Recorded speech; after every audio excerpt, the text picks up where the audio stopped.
नमस्कार दोस्तों, डॉक्टर अंकित पाटीदार। आज मेरे पास ओपीडी में एक पेशेंट आया था। 23 ईयर ओल्ड पेशेंट था वो। उसमें क्या कि एक प्रॉब्लम हो रही थी। वो क्या है कि उसके माइंड में नेगेटिविटी ज़्यादा थी और ये सोच रहा था कि अगर मैं किसी साइकेट्रिस्ट या साइकोलॉजिस्ट को दिखाने जाऊंगा तो लोग मेरे बारे में क्या सोचेंगे, लोग मेरे बारे में क्या बातें बनाएंगे। ये समस्या उसके मन में जूझ रही थी। तो उसकी वजह से क्या है कि उसको मतलब डिप्रेशन की समस्या थी और लगभग 3 साल तक वो टालता रहा, खुद ब खुद परेशान होता रहा और डॉक्टर को नहीं दिखाया।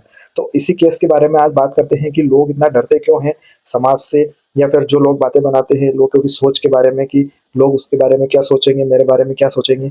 तो ये एक तरह का स्टिग्मा है। तो इसके बारे में बात करते हैं कि आखिर मेंटल हेल्थ जो पेशेंट रहते हैं उनकी ये प्रॉब्लम क्यों बढ़ती है और ऐसा बिहेवियर उनके साथ में क्यों बनाया जाता है, क्यों नेगेटिव एटीट्यूड की वजह से ये सारी प्रॉब्लम्स होती हैं।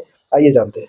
इसमें ऐसा होता है कि नेगेटिव एटीट्यूड रहता है, बिलीव रहता है, लोगों का बिहेवियर रहता है किसी मेंटल हेल्थ के प्रति कि ये तो बिल्कुल पागल हो गया है, ऐसा हो गया है, इसको यहाँ पे नहीं रहना चाहिए, ये प्रॉब्लम क्रिएट कर देगा, ऐसा हो जाएगा।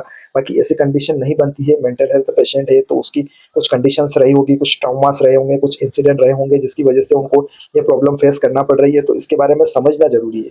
क्या है कि ये चीज़ सोशल आइसोलेशन क्रिएट करती है, पेशेंट को समाज से दूर करती है, उसके बारे में नेगेटिव थिंकिंग को बढ़ाती है। साथ में क्या है कि जो mental health condition patient face कर रहा है वो समय के साथ बढ़ती जाती है। बात करते हैं पब्लिक स्टिग्मा की। तो क्या होता है कि मतलब मेंटल हेल्थ पेशेंट रहता है या फिर पब्लिक रहती है तो वो मेंटल हेल्थ जो पेशेंट रहता है डिप्रेशन से जूझ रहा है, एंजाइटी से जूझ रहा है, या फिर किसी को बाइपोलर डिसऑर्डर से परेशान है, तो उसके बारे में पब्लिक में नेगेटिव थिंकिंग रहती है कि इसके तो ये कंडीशन हो गई है, उसकी वजह से क्या है कि ये कभी ठीक नहीं हो सकता है, ये तो पागल हो गया, ऐसा हो गया।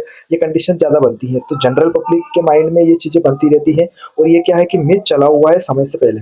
ये क्या है कि पुराने ज़माने में जो एसेंशियल रहते थे उसमें ऐसा होता था कि किसी को मेंटल हेल्थ कंडीशन बन जाती थी तो उसमें ऐसा बोलते हैं कि किसी सोल ने उसकी जगह ले ली है, आत्मा इधर से उधर एक्सचेंज हो गई है, उसकी वजह से ये प्रॉब्लम हुई। बाकी ऐसा नहीं होता है, ये साइंटिफिकली प्रूवन थिंग नहीं है। इसको समझना पड़ेगा पब्लिक को। तो क्या है कि यही सोच समय के साथ चलती आ रही है, उसकी वजह से क्या है कि ये स्टिग्मा बना हुआ है, भेदभाव बना हुआ है। तो इसको समझना पड़ेगा।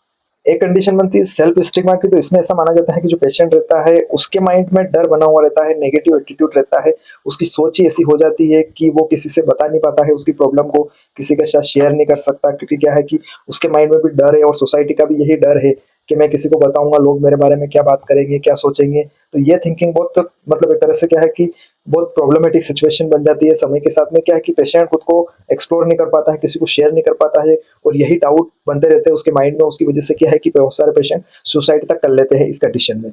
तो इसको समझना पड़ेगा पेशेंट को। क्या है कि अपने को समझना पड़ेगा, उसके बारे में जानकारी लेना पड़ेगी। उसको भी प्रॉब्लम शेयर करेंगे तो किसी हेल्प करने वाले उसको डॉक्टर के पास पहुंचा दे तो उसकी जल्दी से जल्दी मदद हो सके। तो ये चीज़ें